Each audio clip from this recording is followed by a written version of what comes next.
ராகவேந்தர், தற்பொழுது எம்பி கதிரானந்தர் வீட்டிலிருந்தும் கல்லூரியிலிருந்தும் பணம் பறிமுதல் செய்யப்பட்டுள்ளது. இது குறித்தான கூடுதல் விவரங்களை பதிவு செய்யலாம். வணக்கம். சில தினங்களுக்கு முன்பு அமைச்சர் துரைமுருகன் மகனும் எம்பியுமான கதிர் ஆனந்த் என்பவருக்கு சொந்தமான இடங்களில் அமலாக்கத்துறை அதிகாரிகள் சோதனை நடத்தினர். அது மட்டுமல்லாமல் அவருக்கு நெருக்கமான உறவினர்கள் மற்றும் தொழில் நண்பர்களின் சோதனையானது நடத்தப்பட்டது.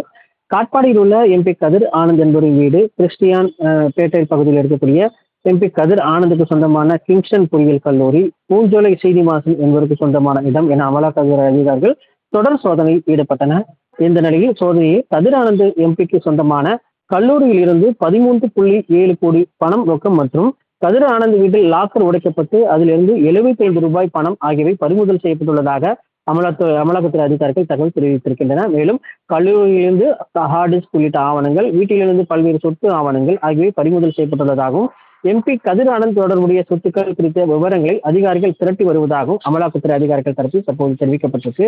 எனவே இதன் அடுத்த கட்டமாக இந்த பணங்கள் எப்படி பெறப்பட்டது, இது சட்டவிரோத பண பரிமாற்றம் அடிப்படையில் பெறப்பட்டதா அல்லது எந்த வழக்கு அடிப்படையில் இந்த தொடர்பான இது குறித்து தற்போது அமலாக்கத்துறை அதிகாரிகள் ஆய்வு செய்து வருகின்றனர். மேலும் இதனை அடுத்து அவர்கள் மீது வழக்கு பதிவு செய்து மேலும் சொத்துக்கள் முடக்கம் செய்வதற்குண்டான ஆய்வும் தற்போது நடத்தப்பட்டு வருவதாக அமலாக்கத்துறை அதிகாரிகள் தரப்பில் தெரிவிக்கப்பட்டிருக்கு.